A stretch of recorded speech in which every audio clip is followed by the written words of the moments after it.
Today is Wednesday, November 19th. We'll tell you about the votes in Congress to make the Epstein files public, but what could still get in the way of their release. Also, how President Trump defended Saudi Arabia's crown prince, despite U.S. intelligence linking him to a murder. Plus, why some key functions of the Department of Education are being handed over to other agencies. How so-called ghost job postings may be deceiving you. And calling all Santas, what to know about a classic effort to spread holiday cheer. Those stories and even more news coming up. Welcome to The Newsworthy. All the day's news in around 10 minutes. Fast, fair, fun, and on the go. I'm Erica Mandy. Thanks so much for being here. You ready? Let's do this. Well, Congress has overwhelmingly approved releasing the Epstein files. Lawmakers passed a bill that tells the Justice Department to release all the files related to its investigation of sex offender Jeffrey Epstein. In the House, it passed 427 to 1. Only Congressman Clay Higgins voted against it, saying he did so to protect the victims, witnesses, undercover law enforcement, and others who could be revealed and ultimately hurt. Just days ago, only 4 Republicans joined all Democrats signing a petition to force the vote. Then many more seemed to change their tune after President Trump dropped his opposition. And yesterday, some actually spoke out against the bill, even as they were voting for it, saying they just needed to avoid the political backlash they'd get for voting no. Shortly after it sailed through the House, the Senate agreed to pass the bill with unanimous consent, aka without a formal vote. So this means it's now up to President Trump to sign it, which he has said he plans to do. Though there are still questions about what the Justice Department will ultimately release. Under the bill that just passed, the DOJ would still be able to withhold documents that would, quote, jeopardize an active federal investigation. And remember, even though the DOJ said case closed earlier this year, Trump this week ordered the department to investigate Democrats linked to Epstein. And Attorney General Pam Bondi agreed. Also, the DOJ and FBI have said the files include images of Epstein and victims who were minors, as well as more than 10,000 videos and images of illegal child sex abuse material and other pornography. So many records could still be exempt for that reason as well. To be continued. Saudi Arabia's Crown Prince Mohammed bin Salman, better known as MBS, got a royal welcome at the White House. The arrival ceremony included an elaborate military display complete with a military flyover, cannons, horses, a military band, and a red carpet. Then in the Oval Office, President Trump called MBS a very good friend and said his record on human rights is commendable, even though the U.S. State Department has a long list of concerns over human rights abuses in Saudi Arabia. For example, disappearances, torture, and unlawful killings, like the one of Washington Post journalist Jamal Khashoggi in 2018. In the U.S., the CIA determined the Crown Prince had ordered his death. MBS denies that, but still says he takes responsibility since the murder was committed by people who worked for the Saudi government. Trump agreed MBS did not know about it, and when a reporter asked about Khashoggi in the Oval Office yesterday, President Trump defended the Crown Prince, saying, quote, a lot of people didn't like that gentleman that you're talking about. And, quote, whether you like him or didn't like him, things happen. Well, during that same meeting, MBS promised to spend even more money in the U.S., increasing his commitments from $600 billion, as announced in the spring, to nearly $1 trillion now. Later in the day, the White House held a black-tie dinner for the Crown Prince. President Trump is also planning to attend a Saudi business summit today. The Texas governor is now labeling 2 Islamic groups as terrorist and criminal organizations. We're talking about the Muslim Brotherhood, as well as the Council on American Islamic Relations, aka CAIR. And with that, Governor Greg Abbott says the groups and their members should be banned from owning land in his state. CAIR responded by calling the designation anti-Muslim bigotry. It points out how it has actually condemned all forms of unjust violence and said in doing so, their national director has become a target of ISIS. So the organization says it's ready to mount a legal challenge. Separately, also in Texas, a panel of federal judges blocked the new U.S. House map the state was planning to use for next year's midterms. It's the one that was meant to flip as many as 5 Democratic seats to Republican. But this week, the court decided it was an illegal gerrymander based on race, since in the new map, there are fewer districts where Hispanic and Black voters are a majority. Well, Governor Abbott called the ruling absurd, and his administration immediately filed a notice of appeal to the U.S. Supreme Court. Meanwhile, other states like California and Virginia are still planning to move ahead with new maps more geared toward Democrats, while states like Missouri and North Carolina are doing the same with maps that lean Republican. Stay tuned. The U.S. Department of Education is once again downsizing. Yesterday, it unveiled a plan to move key legally required functions to other federal agencies. For example, the oversight of Title I, its core program for low-income schools, is now moving to the Department of Labor. The International Education and Foreign Language Studies programming will move to the State Department. The program that offers childcare on college campuses to low-income students will move to the Health Department, and so on. It's seen as a way to eventually get rid of the Education Department entirely without having to get Congress involved, since the congressional mandated parts of the department will technically still be intact. Though some critics say Congress should still be involved, as they argue the programs need to be kept in the agency with the relevant experience to handle them. Already earlier this year, the Trump administration moved other responsibilities to the Labor Department. And Education Secretary Linda McMahon says it's a way to, quote, peel back the layers of federal bureaucracy, partnering with other agencies to manage certain programs and letting state and local leaders oversee the rest. Legal challenges are expected. More news is still coming up, but first, this episode is sponsored by BetterHelp.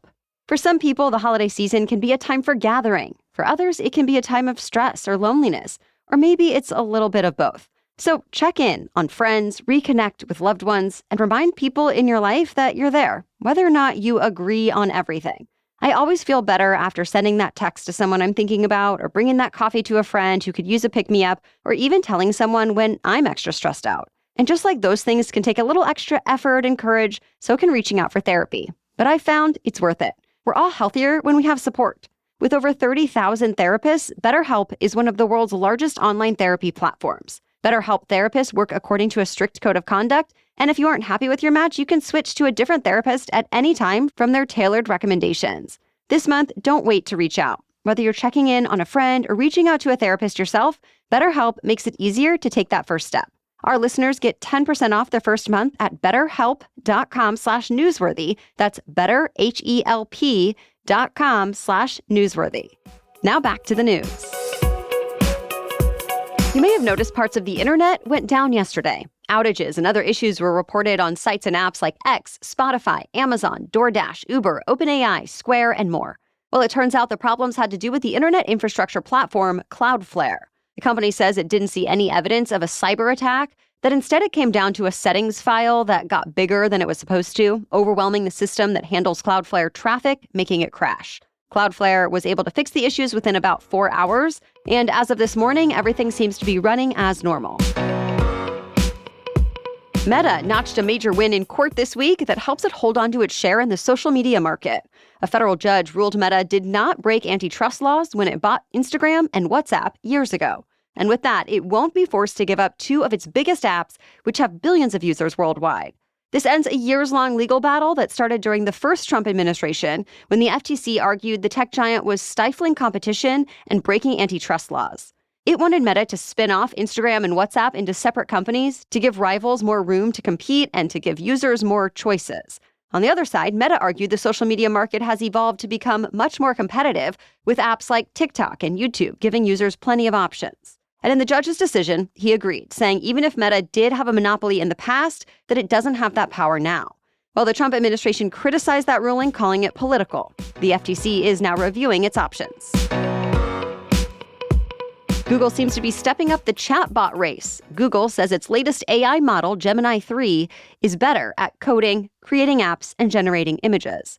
It's also supposed to be more creative and give people better answers to more complex questions by actually being able to figure out the context and intent behind each request. Gemini 3 is being integrated into the Gemini app. But more significantly, it's rolling out to Google Search over the next few weeks, tapping a huge market. Of course, OpenAI kicked off the generative AI chatbot boom in late 2022 with the public launch of ChatGPT, and OpenAI is still regularly issuing updates to be more intelligent.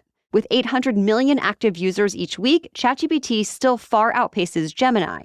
But it still doesn't come close to the popularity of Google Search and other online products like Gmail, Google Docs, and so on, that are all getting infused with AI. Santa is starting to look for some helpers for the 2025 holiday season.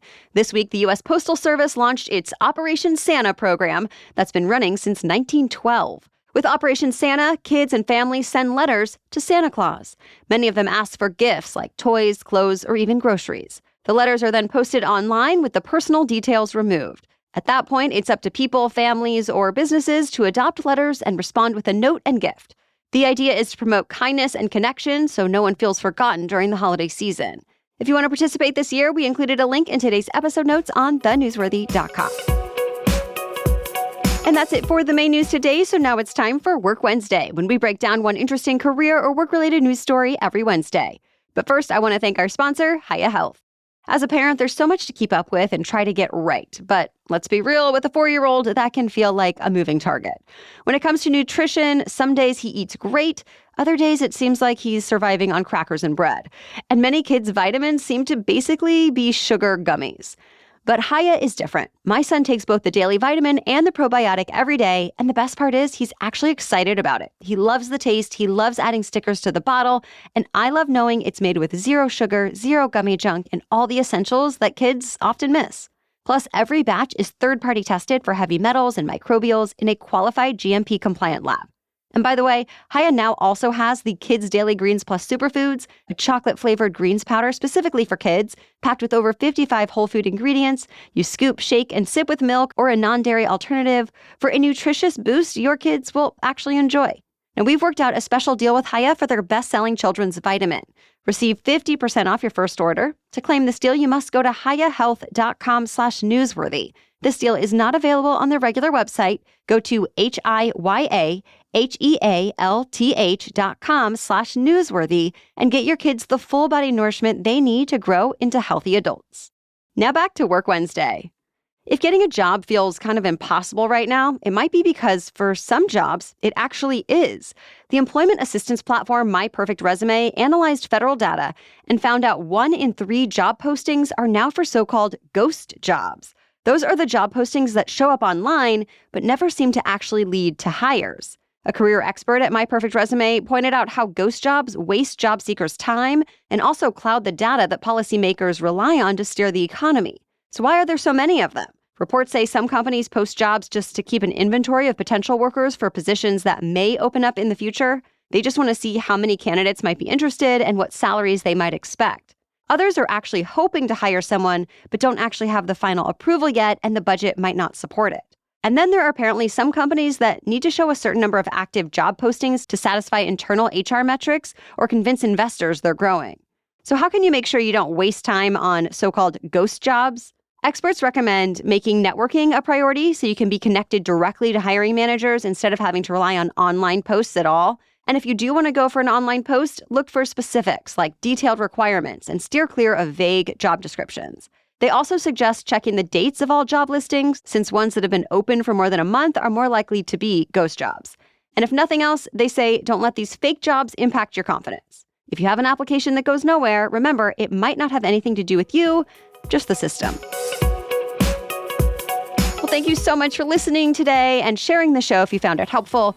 We'll be back tomorrow with the latest news to know. Until then, have a great day.